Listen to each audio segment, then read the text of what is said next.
Donc on accueille ce soir Nicolas Floch, qui est un artiste qui utilise de multiples moyens d'expression. Il est sculpteur, photographe, peintre, performeur, vidéaste aussi. Parfois, ça peut arriver. S'il est aussi marin et plongeur, il a toutefois choisi de mettre ses qualités au service de sa démarche artistique. La matière de son travail, pour reprendre ce qu'en dit le critique d'art Jean-Marc Huitorel, c'est une expérience du réel, une expérience concrète, au milieu des entités naturelles et des entités culturelles, en compagnie de marins, de scientifiques, de danseurs, de performeurs, de partenaires du monde de l'art. De tous ces échanges, Nicolas Floch ne tire pas systématiquement des objets définis. L'expérience, l'ambiance elle-même peuvent constituer les formes proposées comme œuvres.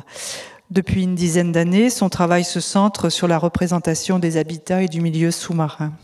À travers un travail photographique, documentaire et plastique, il incite à questionner la pression des activités humaines et la résistance de ces milieux face au changement climatique. Dans le même temps, il cherche à redéfinir la représentation des paysages sous-marins en photographie. Les œuvres de Nicolas Floch ont été régulièrement exposées en France et à l'étranger. Une exposition se termine le 12 mars, c'est bien ça, au Centre d'art Guinzegal en Bretagne. Il est lauréat de nombreux prix et bourses et a été l'invité de nombreuses résidences. Parmi ses publications, qui sont assez nombreuses, je citerai notamment les ouvrages Glace, G-L-A-Z, mot breton qui veut dire bleu et vert, couleur de la mer, et Invisible, paru en 2018 et 2020 aux éditions Roma Publications Amsterdam. Je vous renvoie au site internet de Nicolas Floch pour plus de précisions, ainsi qu'à la galerie Maubert qui le représente. Nathalie Delbar, que nous accueillons pour discuter avec Nicolas, est professeure en arts plastiques à l'Université de Lille et elle dirige le Centre d'études des arts contemporains, laboratoire qui est rattaché à l'Université de Lille. Elle est par ailleurs critique d'art. Ses recherches dans le domaine de la photographie contemporaine portent notamment sur les dispositifs de production, d'exposition et de diffusion de l'image et sur la double inscription de celle-ci dans le champ de l'art et dans l'espace social. Elle a publié en 2009 un premier ouvrage portant sur l'œuvre de Jean-Luc Moulin, dont elle suit régulièrement le travail. Elle prépare actuellement une monographie photographique consacrée à l'artiste que nous avions invité, je vous le rappelle, ici en 2014.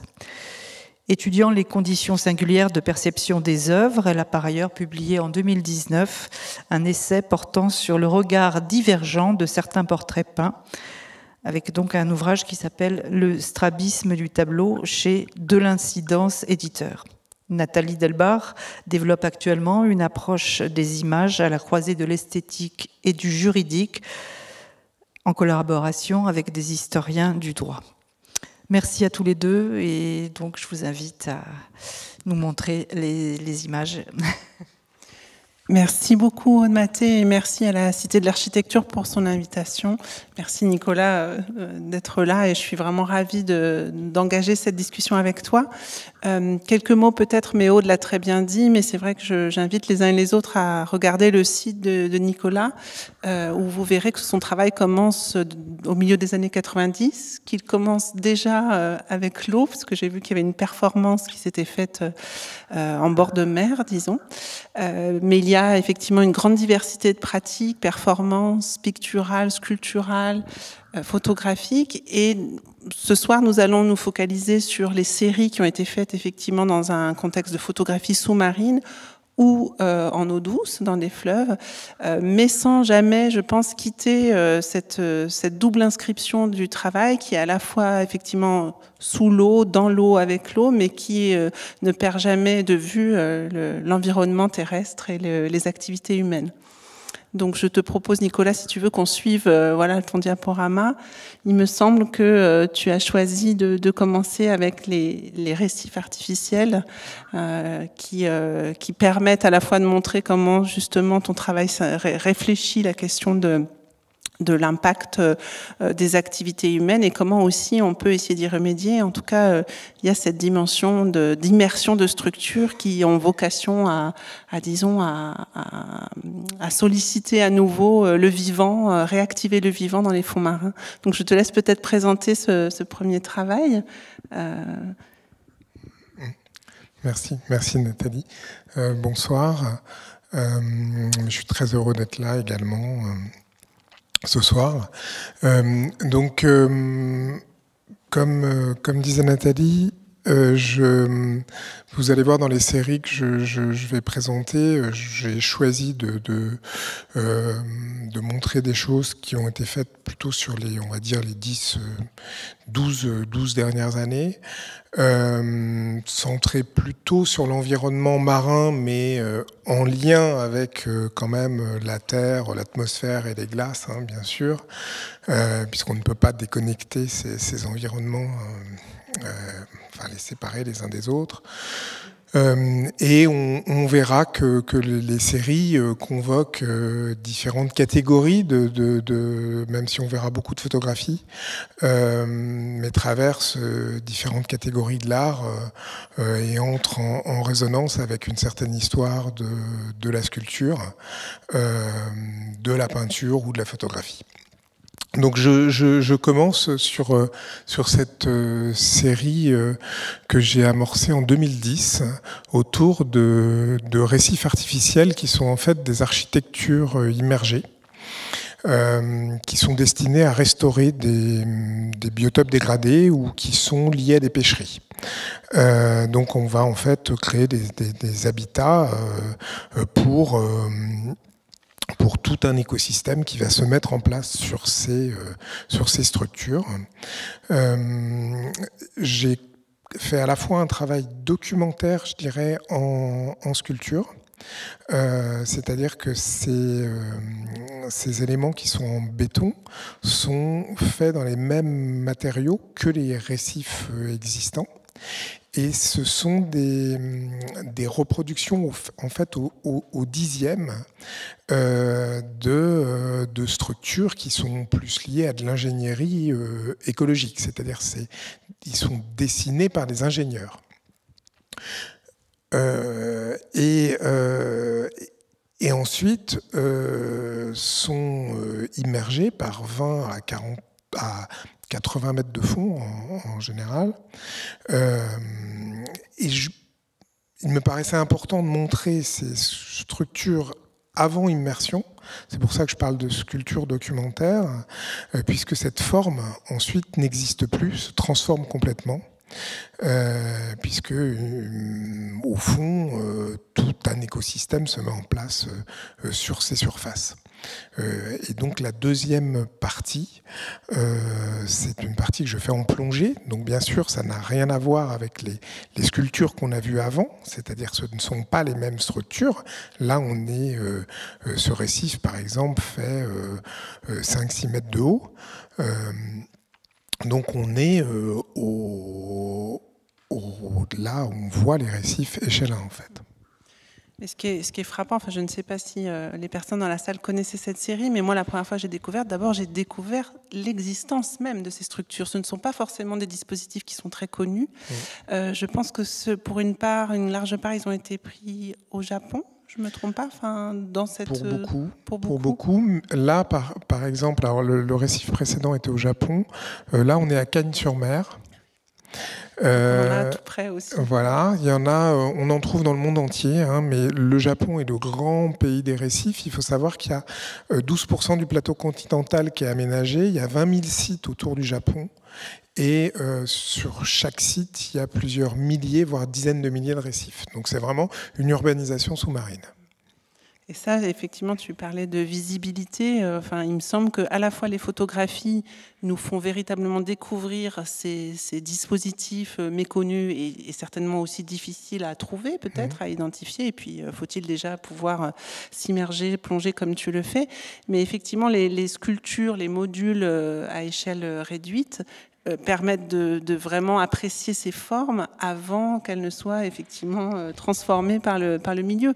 Donc on a une double approche de mise en visibilité finalement d'éléments pourtant liés là aussi à des décisions humaines qui ne sont pas véritablement perceptibles. Je crois que ça c'est une question, enfin c'est une dimension qu'on retrouve beaucoup dans ton travail. Oui, bien sûr. C'est-à-dire, c'est donner à voir un élément invisible, et c'est vrai que c'est une double invisibilité parce qu'on n'a plus accès à ces structures. Et puis, la forme n'est plus la même. C'est-à-dire, là, on est à Barcelone, on est en Méditerranée, donc on n'est pas dans des zones où les récifs vont être colonisés. Chaque cube fait à peu près 5 mètres de côté, là. Donc, c'est vraiment un des éléments assez importants. Mais là, c'est une colonisation assez rase. Là, on voit au Japon, par exemple, en zone tropicale, avec des coraux qui vont déjà habiter un petit peu plus la forme. Et là aussi, dans une autre zone au Japon, où là, on a des cubes qui font 2,50 m à peu près de côté. On a une grande structure qui fait à peu près 30 mètres de long enfin 30 mètres de côté sur 50 mètres sur 3 niveaux. Et là, les récifs sont très très colonisés, et cette forme, la forme première, cette forme cubique, disparaît quasiment sous le vivant qui vient habiter ces structures. Et peut-être juste un dernier mot sur cette série avant qu'on passe à la suivante, mais je voulais revenir sur l'expression que tu as utilisée pour décrire les modules. Tu as parlé de sculpture documentaire, et je pense que ça caractérise aussi cette double dimension de ton travail qui à la fois se tourne vers des références artistiques. Les photographies que tu as montrées des récifs peuvent aussi évoquer des sculptures de l'art minimal, par exemple. Enfin, il y a vraiment une dimension artistique quand on a peut-être les références en tête. Donc toute une histoire de la sculpture et de l'art contemporain. Et d'un autre côté, il s'agit vraiment de documenter, d'amener vraiment à des enjeux qui excèdent largement le champ artistique. Oui, à découvrir déjà ces pratiques. Alors, je parle souvent d'histoire parallèle de la sculpture, mais invisible, et dessiné par les ingénieurs. Donc j'aime beaucoup et en même temps, il y a une autre chose que je trouve assez intéressante, c'est le positionnement. Je parle souvent de ruine inversée par rapport au récif, puisqu'une ruine est un bâtiment abandonné qui d'un seul coup va être envahi par un environnement. Mais là, on va construire, on va immerger un élément pour que l'environnement s'en empare. Donc c'est une démarche complètement différente, et il n'y a pas, enfin j'ai pas énormément d'exemples comme ça de constructions entières qui sont destinées à des milieux pour que l'environnement s'en empare. Et l'environnement marin est évidemment un endroit où dès que l'on place quelque chose, on a ce qu'on appelle le fouling, c'est-à-dire on connaît l'anti-fouling, c'est-à-dire c'est ce qui empêche le fouling, c'est ce qu'on met sous les bateaux, c'est des peintures qui empêchent le vivant de s'accrocher sur les coques des bateaux. Donc le fouling, c'est comment toute surface immergée est immédiatement habitée. Et donc on en arrive sur ces questions, c'est-à-dire que de commencer à travailler en fait sur ces habitats artificiels m'a amené à penser les habitats, je dirais, dans l'océan, dans leur diversité. C'est-à-dire tout ce qui va le fond, donc le sable, les roches, les algues, les coraux, la surface, évidemment, et ce qu'on appelle la colonne d'eau, qui est l'espace qui va du fond jusqu'à la surface. Et j'ai commencé en fait une série à partir de vraiment de 2015 sur la diversité des paysages sous-marins, parce que j'ai j'ai remarqué en tout cas, les paysages qui se trouvaient à proximité, par exemple les paysages des côtes françaises, qu'on les connaissait très peu. Bon, là, on n'est pas en France, on est à Vulcano, en Sicile. Mais d'abord, oui, j'ai fait ce constat qu'il y avait un manque, une sorte presque d'image manquante qui est complètement paradoxale aujourd'hui, mais qu'on ne montrait pas, en tout cas de manière panoramique, ces paysages et ce qui s'étend sous la surface, ce que l'on va pouvoir voir quand on passe cette limite, enfin cette frontière qui n'en est pas une, puisqu'il y a des échanges permanents entre le dessus et le dessous, mais quand on passe sous la surface, on voit des images ou des territoires qu'on ne nous a pas montrés. Et c'est intéressant de voir comment justement tu es passé des structures productives donc que tu commences en 2010 mais qui vont je crois jusqu'à 2017. Donc les choses se font aussi en parallèle dans ton travail. C'est pas une série qui se clôt puis une autre qui arrive, mais les choses sont plus complexes. Et on a le sentiment effectivement qu'à partir de cette première expérience, tu ouvres, comme tu l'as dit, à toute la diversité des espaces sous-marins. Et je trouve que c'est effectivement cette dimension sculpturale, elle se redéploie dans ta pratique photographique dans un rapport très spatial au paysage que tu représentes. Tu évoques cette colonne d'eau, on y reviendra ultérieurement parce que c'est voilà dans la verticalité, mais dans l'horizontalité et dans la profondeur, tu vas vraiment travailler sous tous les aspects effectivement de ces paysages. Et comme tu le dis, auquel notre œil n'est pas habitué. Moi, ce qui m'a frappé, mais on en avait déjà parlé, Nicolas, mais je pense que c'est important de le souligner, peut-être de voir aussi si le public le perçoit de la même manière, mais c'est qu'en même temps, il existe d'un côté de nombreuses représentations des paysages sous-marins, mais qui n'ont absolument pas cet aspect. Donc là, il y a vraiment, il me semble, la production d'une nouvelle manière de donner à voir les espaces sous-marins. Et en même temps, il me semble que ça fait néanmoins écho au paysage terrestre, c'est-à-dire qu'on pourrait presque les regarder, si on se disait qu'on n'est pas sous l'eau, comme des étendues terrestres. Donc voilà, il y a cette double dimension de ton travail qui me paraît intéressante. Mais parce qu'on est complètement dans la continuité, et c'est ce qui m'importait, c'est-à-dire de montrer que quand on passe sous la surface, on est vraiment au milieu d'un paysage. Et que ce paysage, il existe de la même manière qu'un paysage terrestre. Et donc il y avait un petit peu pour moi cette absence de représentation de certains territoires, et il y avait en même temps une transformation de ces territoires que je pouvais observer à différents endroits. Donc là, je vais vous montrer une petite série d'images où je vais un petit peu juste introduire les transformations qu'on peut observer dans l'océan. En quelques images. Après, on reviendra sur la question de représentation en général. Mais là, on est donc à Vulcano, où on a un phénomène. Je vais vous montrer trois choses, c'est-à-dire l'acidification des océans, le réchauffement, et ce qui va être lié à des pollutions locales, et comment ces éléments sont lisibles en fait dans le paysage. Donc, tout d'abord, l'acidification est liée en fait à des bulles de... l'atmosphère est de plus en plus saturée en CO2. Il y a des échanges gazeux en permanence entre l'atmosphère et l'océan. Et plus l'atmosphère va être chargée en CO2, plus l'océan va saturer et va devenir acide. Donc ce qui se passe dans des zones comme à Vulcano, là, des zones qui vont être étudiées par les scientifiques, on a à l'échelle d'une baie, ce qui se passe à l'échelle globale va exister à l'échelle d'une baie. C'est un laboratoire en milieu ouvert en fait. Et les scientifiques vont aller étudier deux zones, c'est-à-dire la zone qui subit ces émanations de CO2, donc la zone qui devient acide. Là, on est par exemple sur un paysage à horizon un petit peu avant 2100, on est sur un pH de 8 à peu près, en sachant que le pH est plutôt à 8,1 actuellement dans l'océan, 8,1. Et donc là, on est à moins d'1 kilomètre de cette zone, dans la zone non acide. Donc vous voyez, quand on parle de chute de la biodiversité et de simplification d'écosystèmes en 2 images. Là, on a un écosystème simplifié.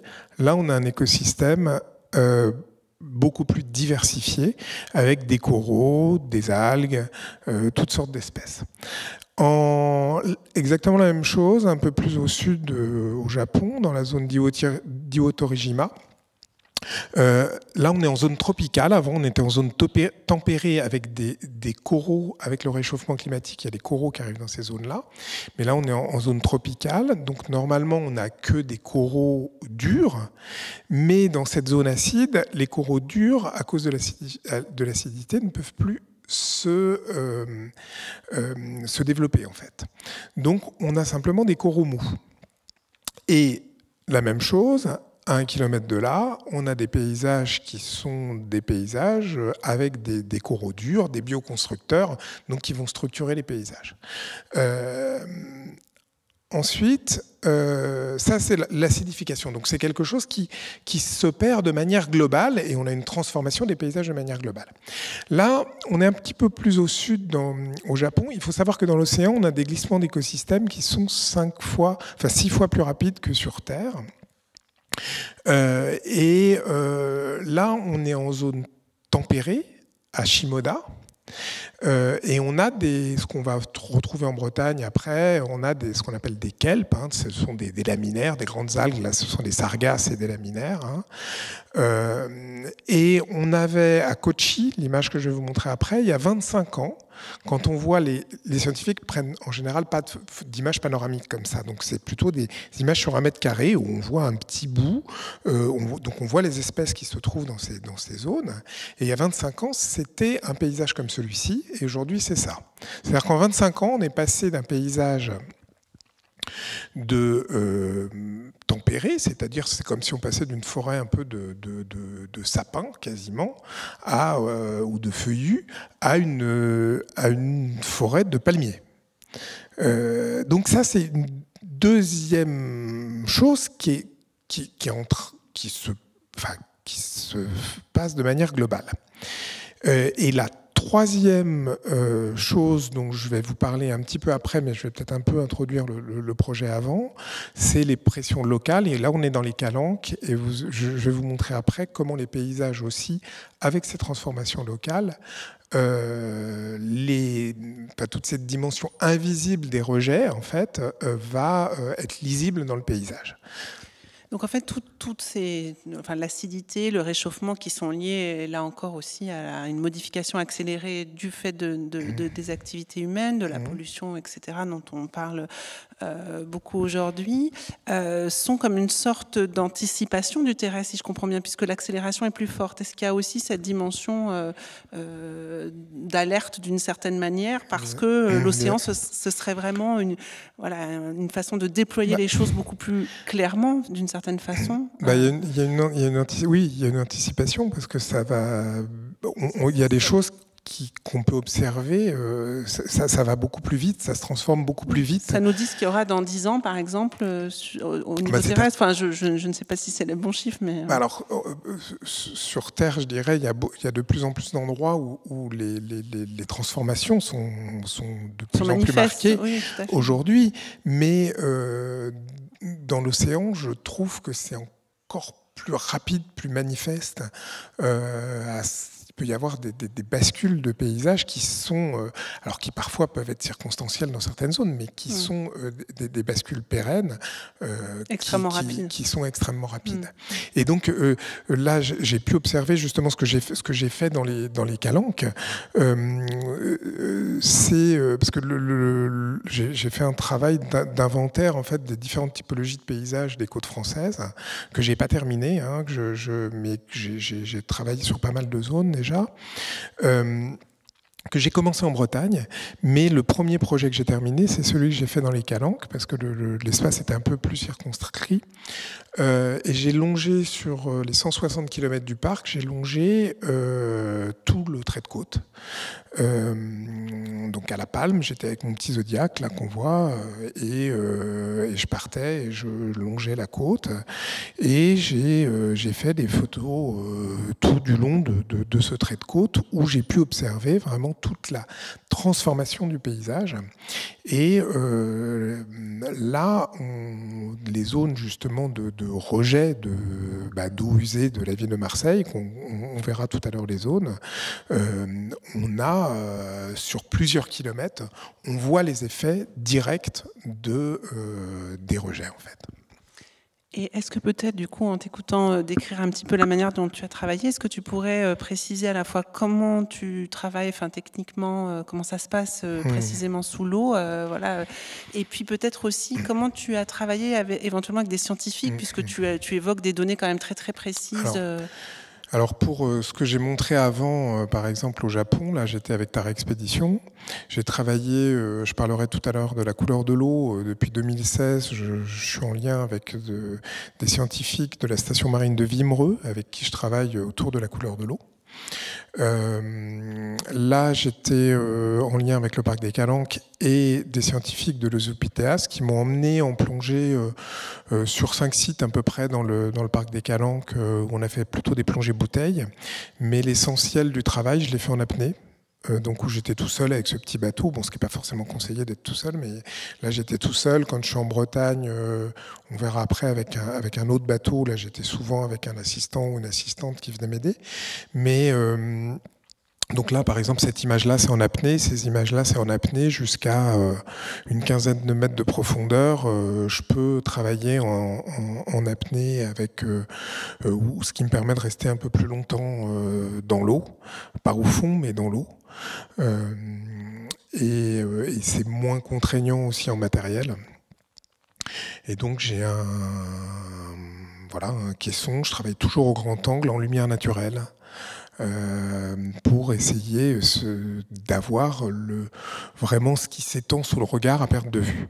Donc c'est là on est sur on est à La Ciotat, là on est le long des tombants en fait.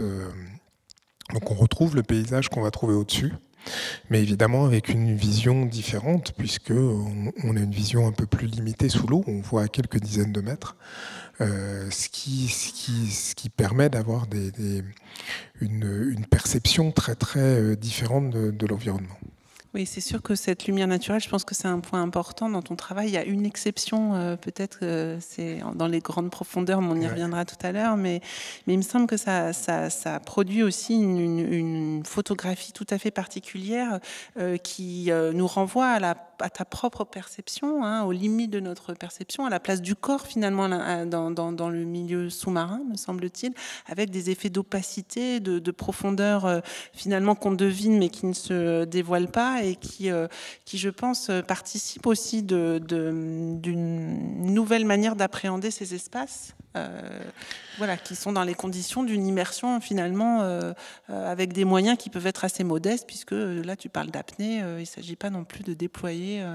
Oui, et puis c'est pas une question de profondeur, on verra tout à l'heure, enfin pour moi ce que je trouve intéressant, on verra des images que j'ai prises, alors pas en plongée justement, mais entre 800 et 1800 mètres de fond, et où là on se dit c'est normal qu'on n'ait pas spécialement vu ces images ou ce type d'image, mais on se rend compte que par 5 mètres de fond, là on a 4-5 mètres d'eau, c'est exactement la même chose.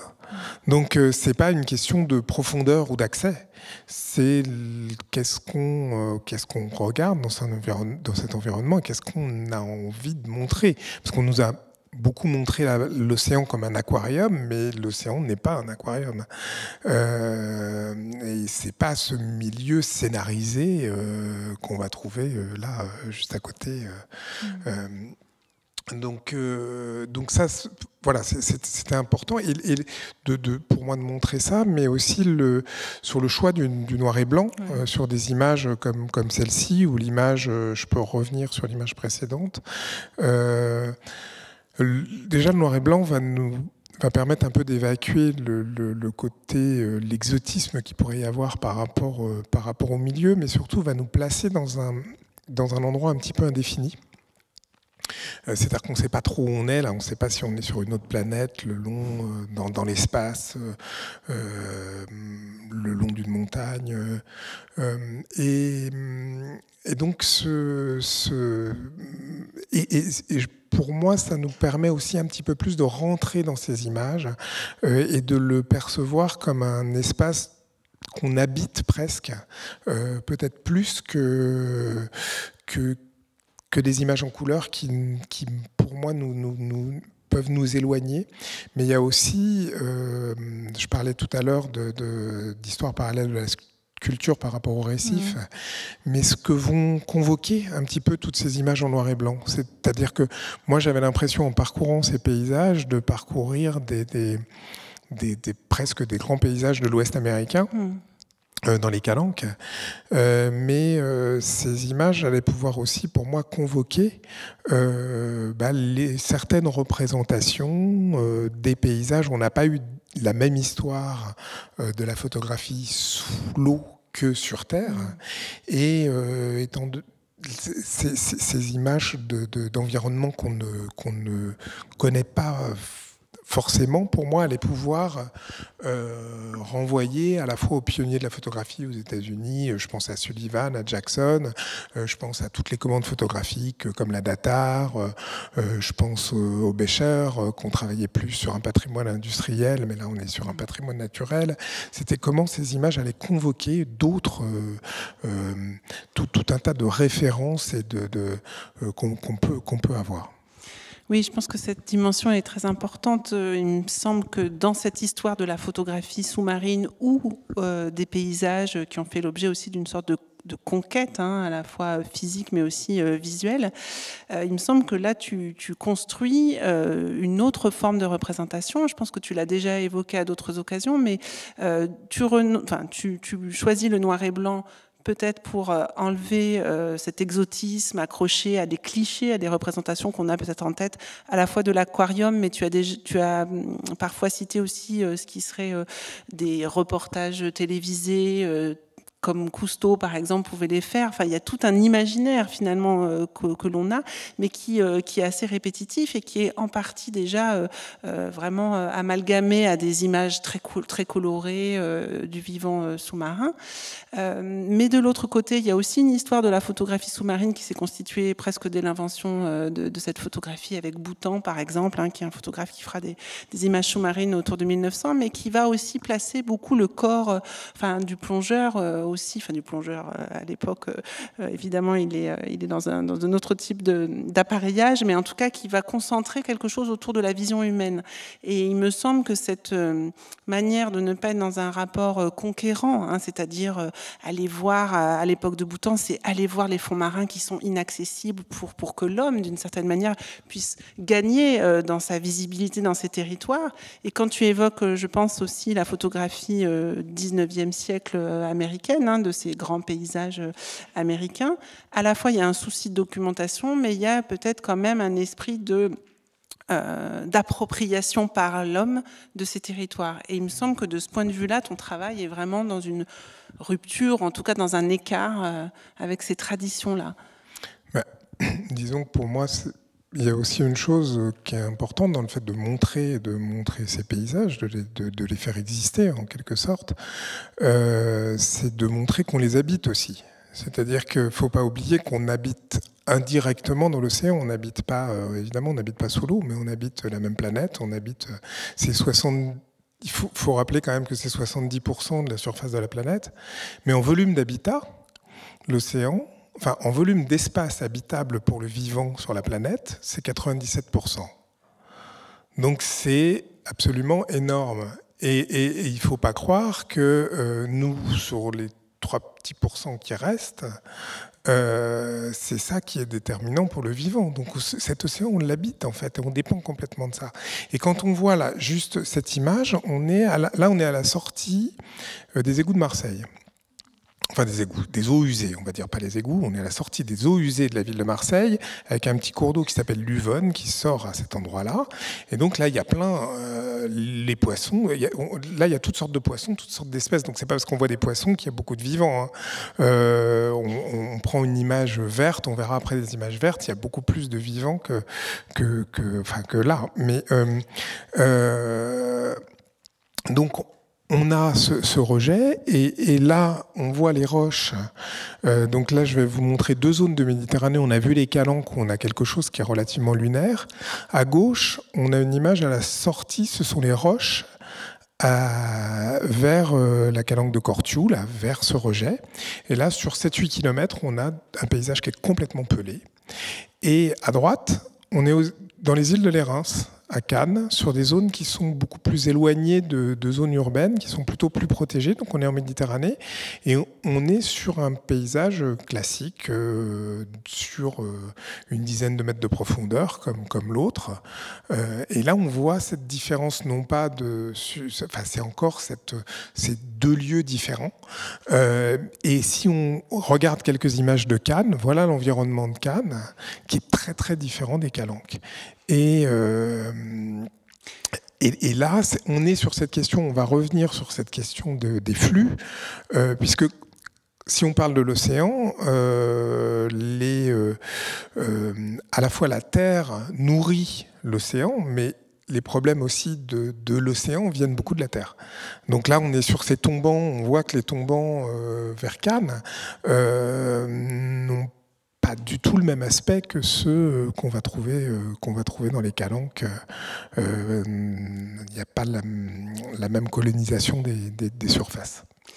Mais en t'écoutant, je me disais aussi que ces images, certaines sont assez parlantes, c'est-à-dire qu'on va, même pour des personnes qui ne sont pas connaisseurs ou scientifiques, comme ceux avec lesquels tu as travaillé, on va voir un environnement plutôt riche, plutôt où le vivant est très présent, et d'autres où effectivement on est plus presque dans des représentations lunaires ou désertiques.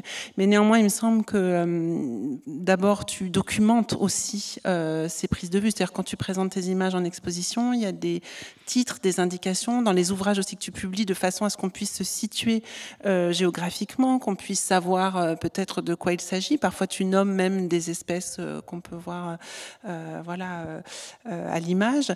Et en même temps, il me semble quand même qu'il faut un temps d'acclimatation pour notre regard, parce que c'est un monde que nous connaissons mal. Et donc, sans tes commentaires, par exemple, là, je pense qu'on passe évidemment à côté d'une partie de la compréhension de ton travail. Et donc, juste pour finir par rapport à ça, il me semble que ton travail invite justement à un temps d'observation long.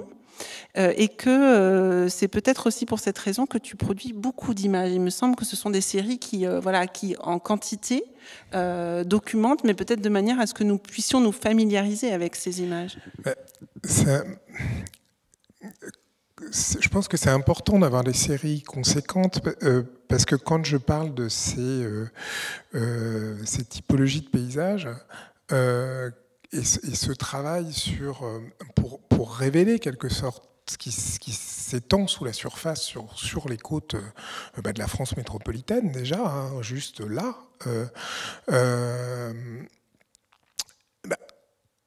c'est aussi par l'accumulation d'images qu'on va pouvoir lire cette diversité, et à partir aussi d'un même process, d'une même manière de photographier ces espaces, de montrer comment on peut... là c'était au FRAC à Marseille, au FRAC PACA, où j'avais matérialisé un peu ce parcours le long du trait de côte par 70 images qui reprenaient ce trajet que j'avais fait, qu'on trouve un peu étendu dans le livre. Et pour revenir sur ce que tu disais, là, je vais arriver sur la série en Bretagne, je l'introduis juste avant de... là, en Bretagne, j'étais avec donc là, un bateau sur lequel j'habitais, parce que le territoire était plus grand, et donc il fallait que je puisse vivre sur le bateau et puis plonger. Donc j'avais un tout petit Zodiac et un petit bateau à voile qui me permettait d'aller autour de la Bretagne, et je pars avec un assistant et j'ai fait 70 points tout autour de la Bretagne comme ça. Et là, on est dans d'autres types de paysages encore, parce qu'on peut penser à à la jungle, hein, vraiment des paysages tropicaux, mais avec, il faut imaginer que ces algues sont très grandes, font plusieurs mètres de long. C'est pas de la macro, c'est toujours de la vue panoramique. Et on est vraiment les questions d'échelle, parce que c'est de ça que tu parlais. Là, on a presque 10 mètres de profondeur, on est sur 2 grands tombants. Là, on a des immentales. Alors celles-ci, là, on est à la Berverac, elles sont relativement, petites, c'est-à-dire les immentales, ces algues un peu longues, là, elles font peut-être 3 mètres de long, là. Mais on retrouve, là on a les sargasses qui font 6-7 mètres de long, ces sargasses courbes. Là ce sont des laminaires avec des herbiers aussi de zoster. Et ici on trouve des immentales qui peuvent faire jusqu'à 6-7 mètres de long aussi. Donc là on est par exemple, on est dans 4 mètres d'eau. C'est moins, évidemment c'est pas la hauteur, mais c'est je dirais que ça fait, on n'est pas loin de. Enfin, moi qui suis près de l'écran là, je pense que la taille de l'écran c'est à peu près échelle 1, quoi. On est. Et ça, c'est quelque chose qu'on ne perçoit pas. C'est à peu près échelle 1. Si tu ne nous le dis pas, je crois qu'on ne perçoit pas cette échelle, peut-être pas tout de suite, en tout cas il faut un certain temps de compréhension. Et par rapport à cette question peut-être de la quantité, il me semble que c'est la seule voie possible pour rendre compte d'une très très grande diversité. Et autant nous disposons depuis l'invention de la photographie de milliers de photographies de paysages et de toute la diversité de la faune et de la flore terrestre, autant finalement en regardant tes images, on se rend compte qu'on découvre, y compris dans des espaces qui sont à proximité, c'est-à-dire c'est pas les eaux chaudes exotiques, éloignées, qu'il y a vraiment une très très grande diversité de paysages. Oui, et puis il y a une dynamique. Il y a aussi une dynamique, c'est-à-dire qu'on pourrait prendre un point de vue, être à un endroit et mettre un pied, et prendre une centaine d'images avec 100 paysages différents qui se composent. Là, on a ce personnage-là qui émerge comme ça des laminaires. Voilà, c'est un instant, évidemment. J'avais 3 images du même endroit. Le visage apparaît à un moment donné. L'image précédente, c'est presque un lion qui est en train de se former. Après, c'est un personnage. Après, il n'y a plus rien. Et donc, il y a toute cette dynamique du milieu qui est... parce qu'il faut imaginer que on a sur Terre, on a évidemment cette question de gravité et d'éléments qui ne sont jamais totalement souples. Alors que là, ces algues qui font plusieurs mètres, qui font 5-6 mètres de long, elles sont complètement souples. Elles sont justes, elles ont un point d'attache. Et c'est une grande lanière. C'est un peu comme un ruban.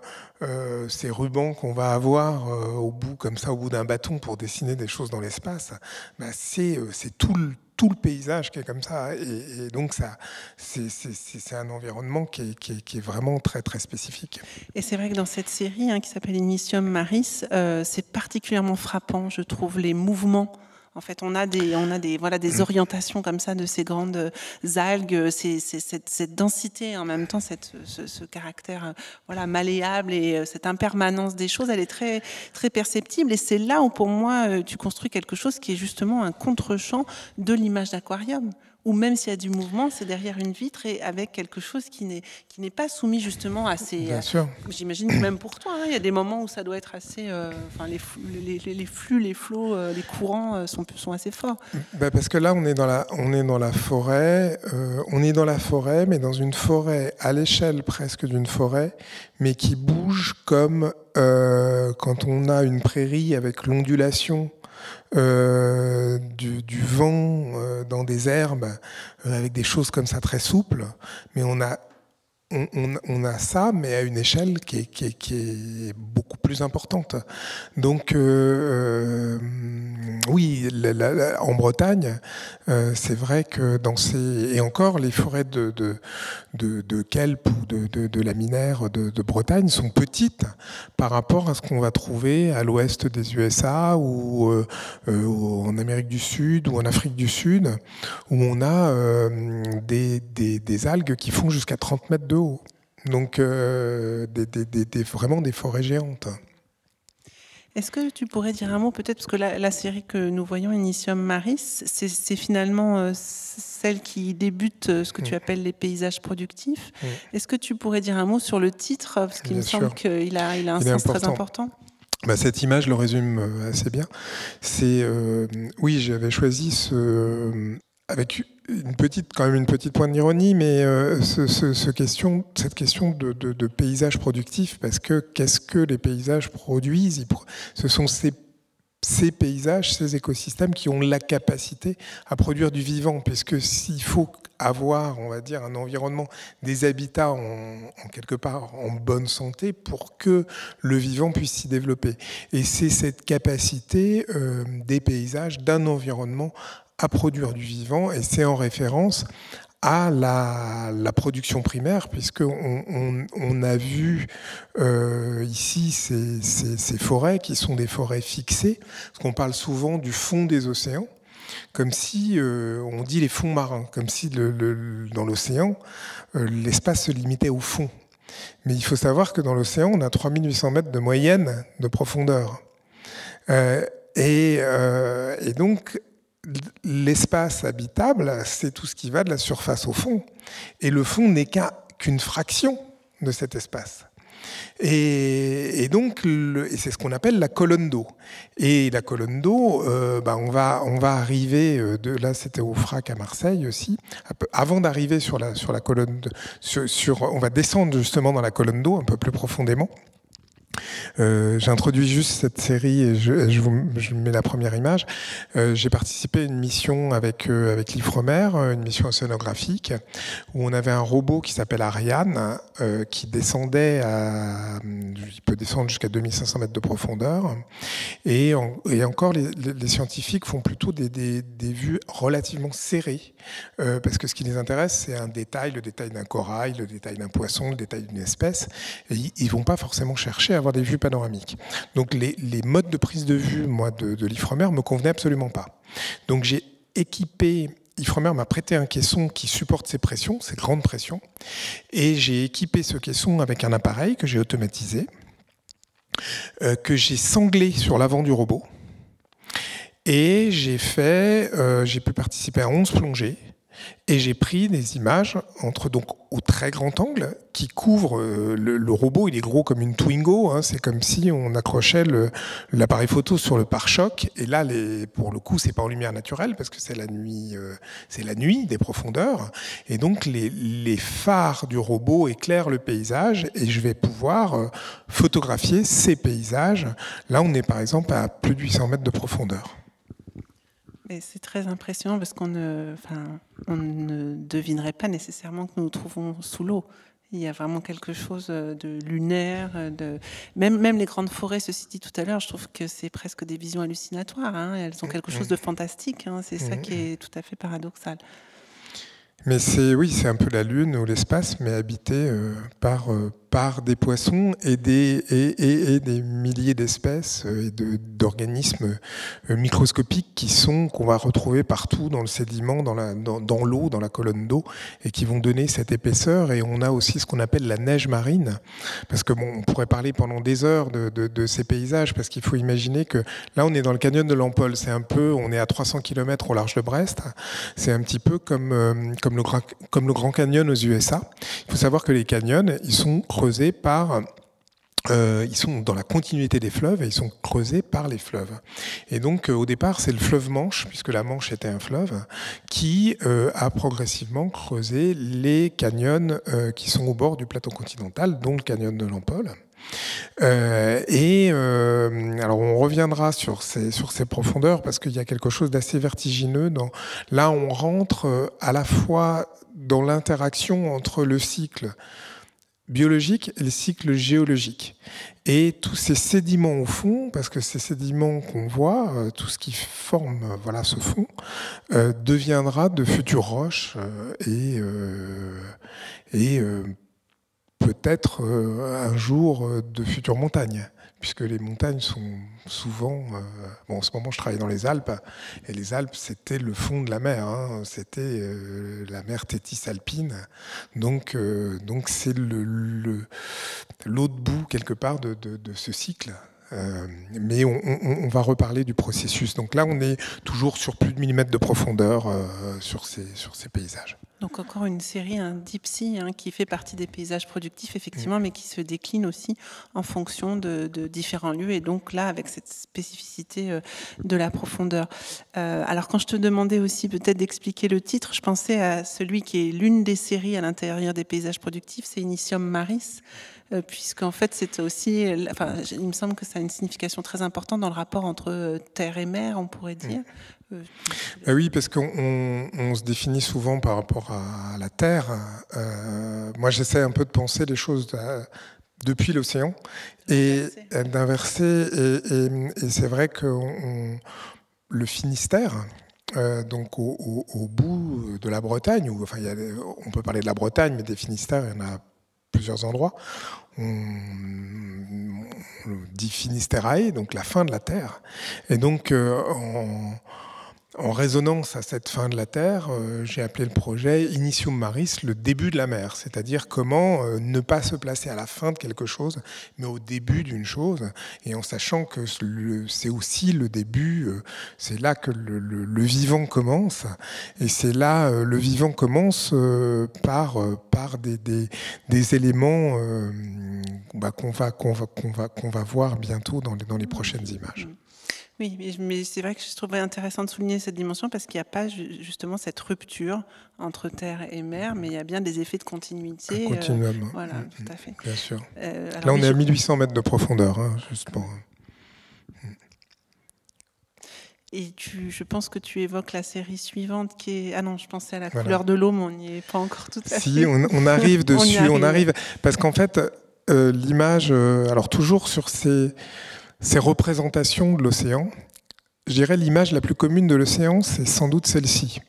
Celle-ci de manière avec un élément un peu plus spectaculaire, c'est-à-dire l'image la plus commune de l'océan, c'est sans doute une image noire, et éventuellement avec un élément bioluminescent qui se trouve dans cette zone ou dans cette colonne d'eau.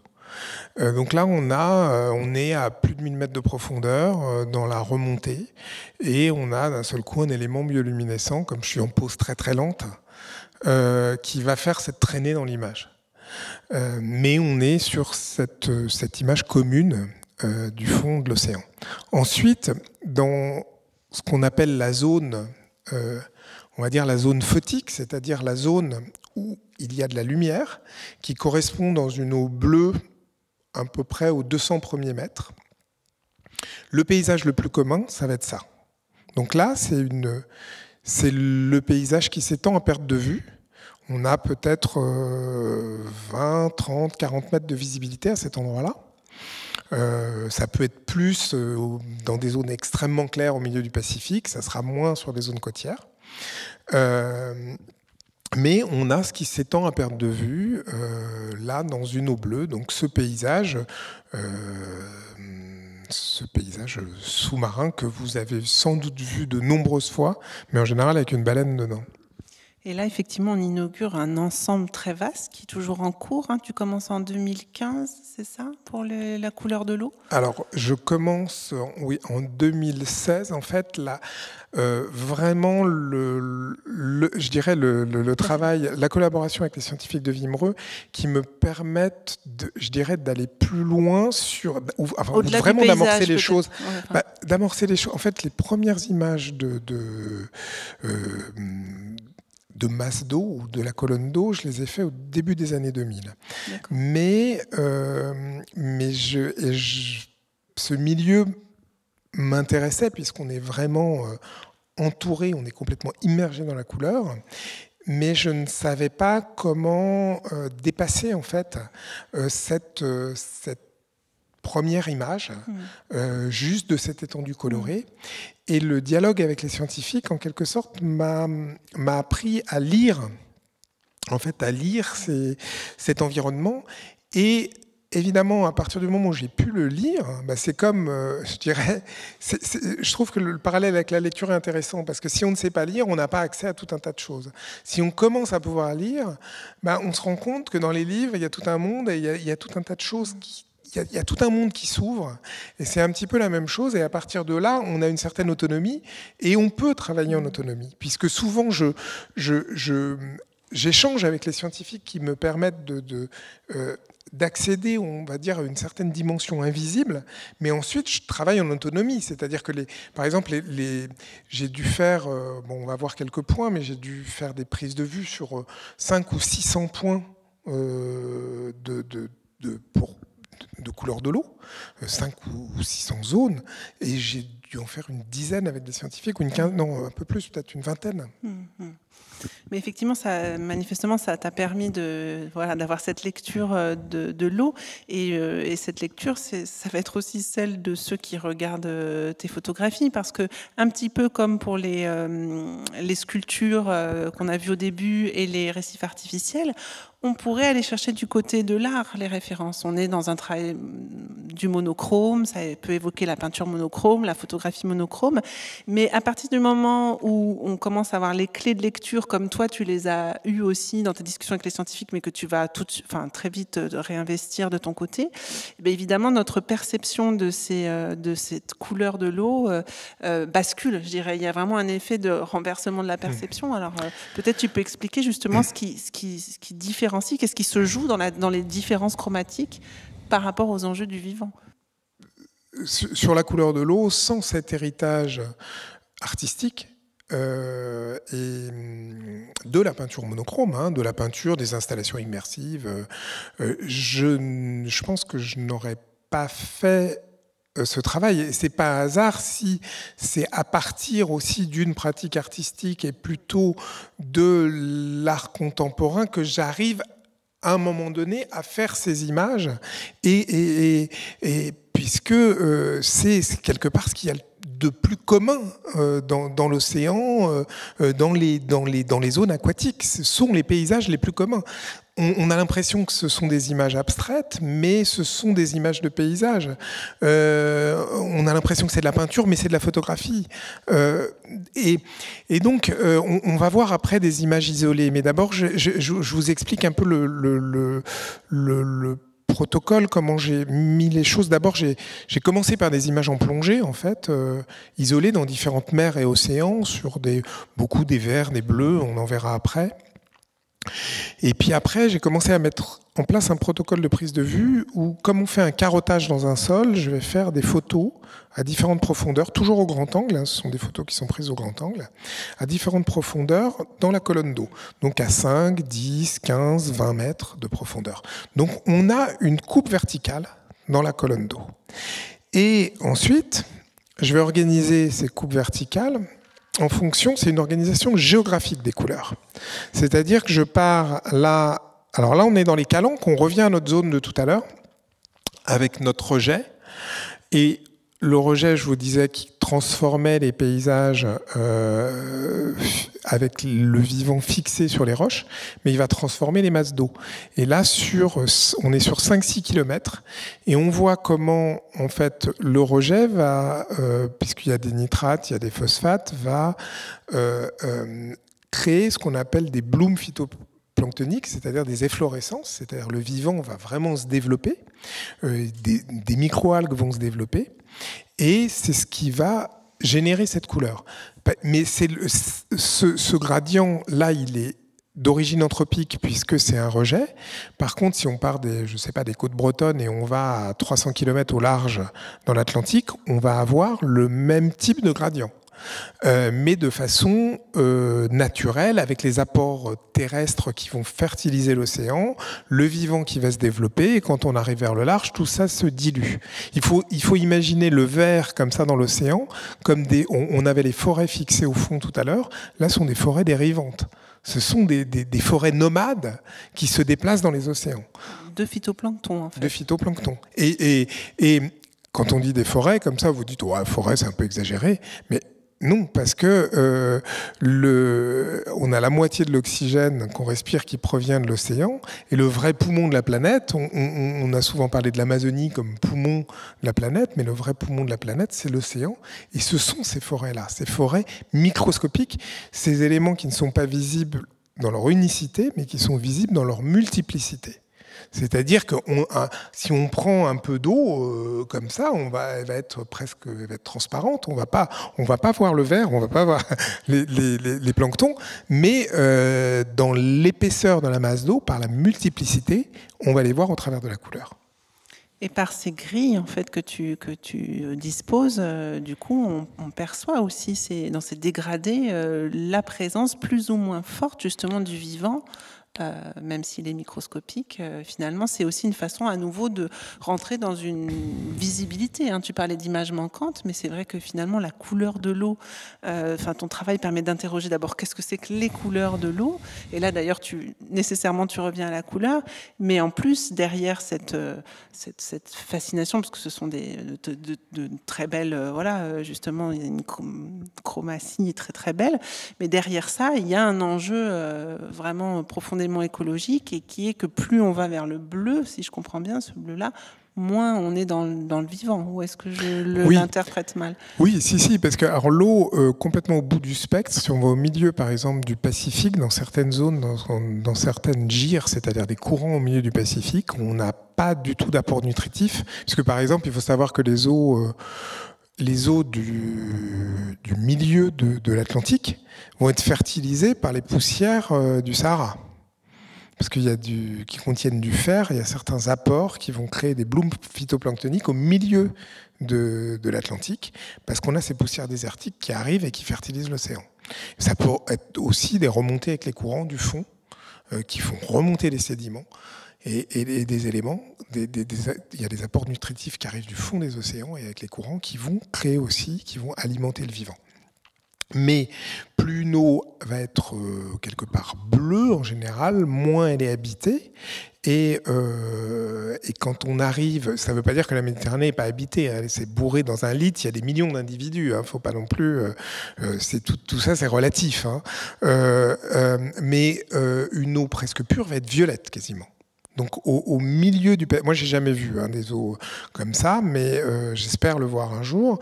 Mais au milieu du Pacifique, on peut arriver sur des eaux violettes. Mais on verra que le spectre est assez large.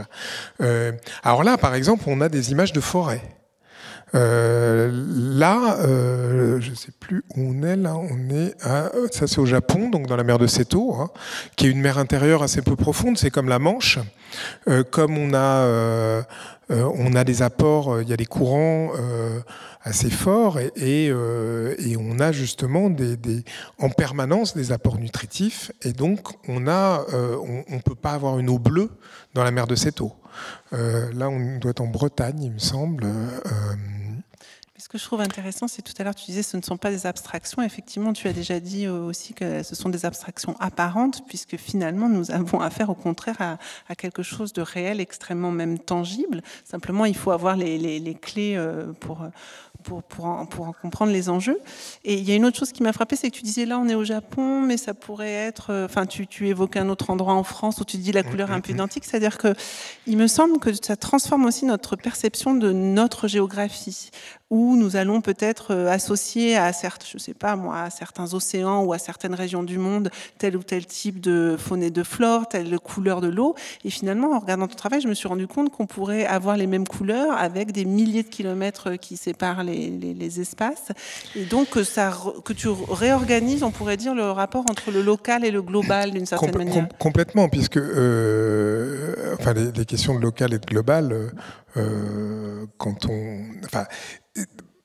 par exemple, sur les couleurs de l'eau, je sais à peu près, en fonction, quand je vais dans une certaine zone, les couleurs en général que je vais trouver en fonction de l'environnement. S'il y a des marées ou pas, comment est l'eau à la base, c'est-à-dire est-ce que c'est une eau très bleue, quelle est la profondeur déjà, est-ce qu'on a très vite des canyons sous-marins, une eau qui tombe, on verra tout à l'heure le Mississippi par exemple. Là on est devant, par exemple c'est la Loire. On est dans la Loire. Quand on arrive en mer devant la Loire, on a le plateau continental qui part assez loin. Donc on a peu de fond. Donc on a toujours un brassage et on a toujours une eau verte. On a toujours une eau qui est un peu verte, qui va être de plus en plus bleue, mais qui est un peu verte. Et c'est logique, on regarde les profondeurs, on a un phénomène de marée important, on a beaucoup de brassage, on a des courants. Si on prend une zone comme... on verra tout à l'heure une grille qui est faite devant Lisbonne, donc on a le Tage. Là, tout de suite, on tombe sur 1000 mètres de fond dans l'Atlantique. Donc on va forcément avoir du bleu à un moment donné beaucoup plus rapidement, parce que ces apports ils vont se diluer très vite dans l'océan. Si on prend le Mississippi, on tombe à 1000-2000 mètres très vite. On a le canyon du Mississippi juste devant, donc on a une eau qui va facilement devenir bleue, et on sait aussi que l'eau des Caraïbes est bleue. Donc on va quelque part... En fonction on peut avoir des surprises, mais en fonction de la géographie de la zone, on va pouvoir anticiper l'apparence quand même des couleurs. Alors là, on arrive sur un autre type de grille, par exemple, on est en baie de Somme. Donc là, on voit cette grille en exposition au Phare Grand Large. Donc au niveau quand la Somme arrive au fond de la baie de Somme, on a une eau qui est plutôt dans des couleurs chaudes, dans des marrons orangés, qui peuvent être rouges. Et là, ça va être à la fois les tanins des forêts, comme un thé va teinter une eau, ou ça va être les minéraux, les sédiments, qui vont être dissous dans l'eau ou en suspension. Donc c'est quelque part la terre. En fait, c'est comme une plante où il y a de la terre et de l'eau qui va faire pousser cette plante. Ben là, c'est tous ces éléments organiques et minéraux qui vont être en suspension ou dissous dans l'eau, qui vont fertiliser ce vivant. Et on a cette chlorophylle, ce vert qui est lié à la photosynthèse, qui est lié à la chlorophylle de ces forêts. Donc là, on est sur 30 km. Tous les 2-3 km, je fais une colonne. Donc on descend verticalement dans la colonne d'eau à chaque point et on s'éloigne de 2 km. Et donc on est sur 30 km, on a comme une coupe dans la masse d'eau. Et c'est vrai que du coup, on voit dans la longueur l'évolution en suivant justement voilà, sur ces kilomètres que tu vas voilà, longer et qui montre à quel point l'environnement finalement va modifier la couleur de l'eau. Donc ce lien entre justement l'eau et l'environnement direct, 10 km plus loin, s'il se trouve une autre terre, s'il y a peut-être aussi d'autres activités humaines, on va avoir vraiment une modification finalement de la couleur. Voilà, on comprend petit à petit que ce qui se passe, évidemment que dans ce processus, la Terre nourrit l'océan, mais tout ce qui va se passer sur la Terre va agir sur cette couleur et sur ce qui se passe. Alors quand on arrive là, par exemple, on a la Loire. Alors la Loire est une des premières, parce qu'au départ j'étais très très surpris quand j'ai fait les premières images. J'ai commencé par la Vilaine, qui était une eau assez claire, et où jusqu'à une eau brune mais assez claire, jusqu'à 5-6 mètres de profondeur, j'avais encore de la lumière. Et la Loire, les sédiments étaient tellement épais que après un peu plus d'1 mètre, j'avais absolument plus de lumière. Enfin, parce que je prends pas. Il faut savoir que les grilles, ça n'est pas à profondeur égale. C'est-à-dire que dans un océan bleu très clair, je vais prendre, mettons, une photo tous les 5 mètres ou 10 mètres.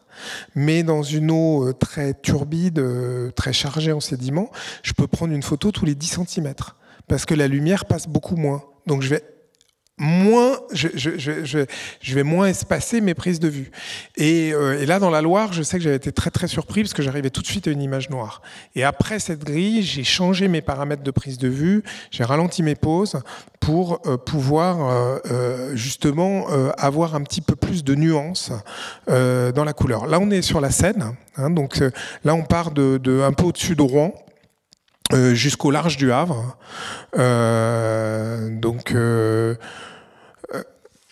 Et là, on arrive, on est à Lisbonne, on part du Tage, de la rivière, vraiment dans le Tage, on traverse toute la baie de Lisbonne et on arrive au large, mais à une période où il y avait un gros bloom phytoplanctonique qu'on voit au milieu de la masse d'eau, c'est-à-dire toute cette zone de vert qu'on a au milieu du bleu, c'est parce qu'on a une grande zone, une grande forêt en fait, qui se balade au milieu dans les eaux bleues et qu'on va lire dans cette grille. Alors évidemment, en fonction de la saison, c'est-à-dire que je dirais que chaque fleuve va avoir une signature, mais en fonction des saisons, il va y avoir des variations. Par exemple, on verra tout à l'heure le Mississippi, je l'ai fait en hiver, je l'ai fait en janvier, où il y a une zone verte qui n'est pas énorme, mais si je l'avais fait en juin, j'aurais eu une zone verte absolument immense, parce que là, on a un dérèglement complet. On a ce qu'on appelle une zone morte. Ce sont des phénomènes d'eutrophisation. On a une des plus grandes zones mortes au monde, qui est liée au Mississippi, et vous allez comprendre pourquoi quand je vais vous le montrer. Voilà. Parce que le Mississippi, c'est ça. Oui, juste pour les images d'avant, je trouve ça frappant de voir comment on peut à la fois apprécier le nuancier avec un œil artistique. Ces couleurs sont absolument magnifiques. Il y a des degrés de nuance assez extraordinaires. Et puis de l'autre, de le regarder avec un œil peut-être plus scientifique ou simplement documentaire et de mesurer effectivement les modifications de ces eaux, y compris en fonction des saisons aussi. Il y a cette dimension quasiment atmosphérique finalement qui se traduit dans la couleur. Mais passons à ce gros projet du Mississippi en cours, que tu es encore vraiment en train de regarder les images. Tu en as fait beaucoup parce que les territoires sont à une autre échelle et aussi parce que ce Mississippi traverse les États, traverse des paysages extrêmement variés, à la fois sur le plan géologique et sur le plan industriel, agricole, etc.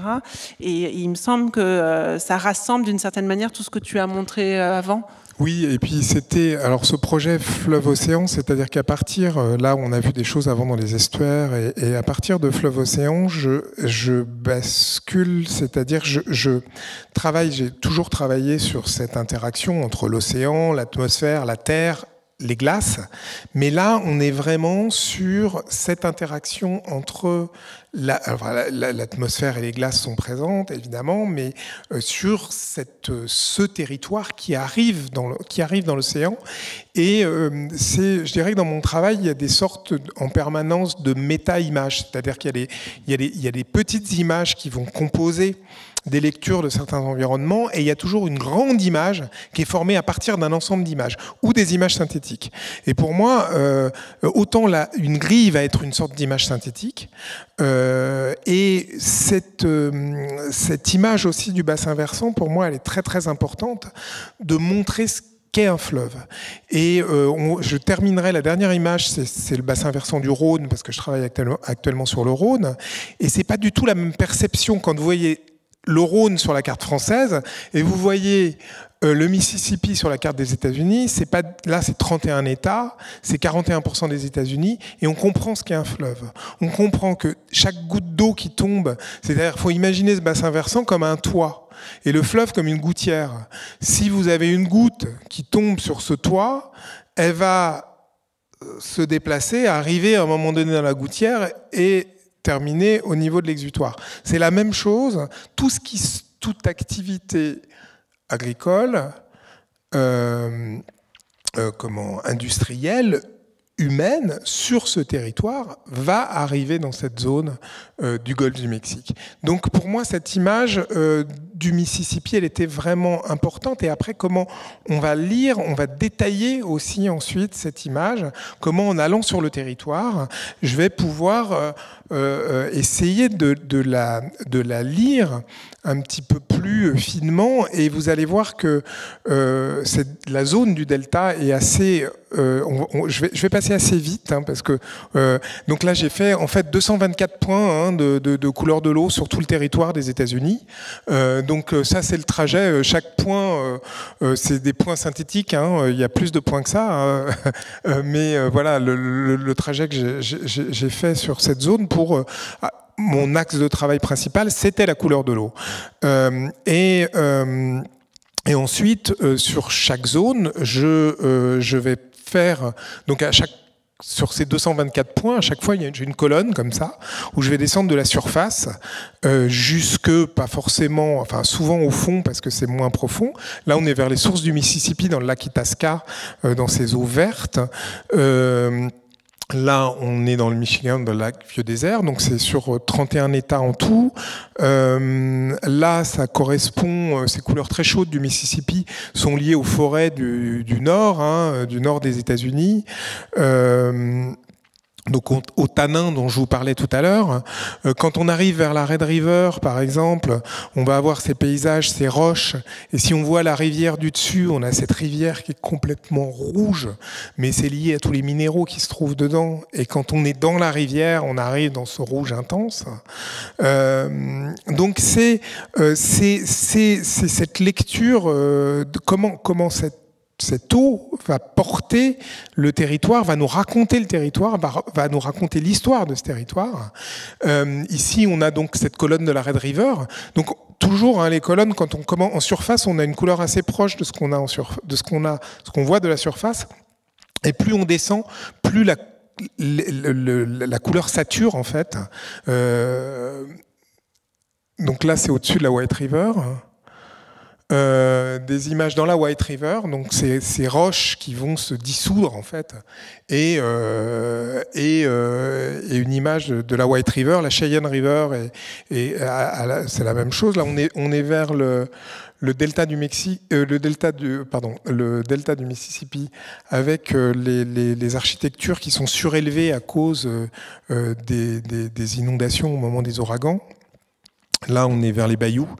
Donc avec, je passe rapidement, je veux vous montrer, je veux arriver à la grille. Je passe quelques images comme ça, je fais vite parce que sinon, bon là quand même dans la Rum River, un poisson quand même. J'ai pas souvent des poissons, mais là, je trouve que dans le rouge, c'est assez. Donc voilà, la sortie du Mississippi, c'est sur 100 km. C'est la sortie du Mississippi dans l'océan. Et pour moi, cette image est assez, je dirais assez émouvante et en même temps assez vertigineuse. Parce que, qu'est-ce qu'on voit ? On voit au départ, on est dans le fleuve, on a ces couleurs chaudes qui sont des matières organiques et des minéraux. On a ce vivant dont on a parlé tout à l'heure et tout ça se dilue vers le large. On regarde l'organisation des couleurs, qu'est-ce qu'on retrouve ? On retrouve ce qu'on va retrouver dans le cercle chromatique. On retrouve la décomposition des couleurs qu'on va trouver dans l'arc-en-ciel, c'est-à-dire une organisation optique des couleurs, ce qu'on va trouver dans un nuancier. Si vous prenez le cercle de Chevreul, voilà, c'est cette organisation-là. On peut trouver plein de correspondances dans l'organisation des couleurs. Le nuancier du mobilier national, le Nîmes, c'est exactement, même dans les couleurs plus claires et plus sombres, c'est la même chose. Sauf que là, c'est pas optique. C'est le minéral et l'organique qui interagit avec le vivant, qui se dilue vers le large, sur 100 km sous la surface. Ça n'a rien d'optique. C'est une organisation de l'interaction des milieux. Et il faut voir. Et là, pour moi, ce qui est très émouvant, c'est qu'on sent qu'on est dans ces flux. Nous, en tant que personne, notre matière, on est composé de la même chose. C'est-à-dire que nos os sont composés de ces minéraux. On est dans cette même interaction. Et si on regarde comment tout ça fonctionne, je vous parlais tout à l'heure des montagnes, c'est-à-dire que on va prendre les Alpes, mais là, il y a des boues des Rocheuses et des Appalaches, c'est un peu pareil. Et le centre des États-Unis, c'était aussi une ancienne mer. Donc, ces fonds de mer et ce minéral interagit avec le vivant. Ce vivant, ces petits planctons, si on prend les coccolithophoridés, qui sont des planctons minuscules qui ont des squelettes en calcaire, sur des millions d'années en sédimentant, ils forment par exemple les falaises de Normandie. Les falaises de Normandie, c'est des coccolithophoridés sédimentés. Donc, on va avoir ce minéral qui nourrit le vivant, qui tombe au fond, qui sédimente, qui, sur des millions d'années, peut reformer des roches et peut redevenir peut-être un jour des montagnes qui renourriront ce vivant. Et d'un seul coup, on a un cycle géologique donc des temps très longs, qui interagissent avec un cycle biologique, avec le vivant, qui est sur des temps beaucoup plus courts. Et donc, on a juste quelque chose qui est complètement vertigineux. Et pour moi, cette grille, c'est ça. Et c'est là qu'elle est complètement... quand je parlais tout à l'heure de méta-image, c'est vraiment, pour moi, c'est vraiment ça, quoi. Voilà.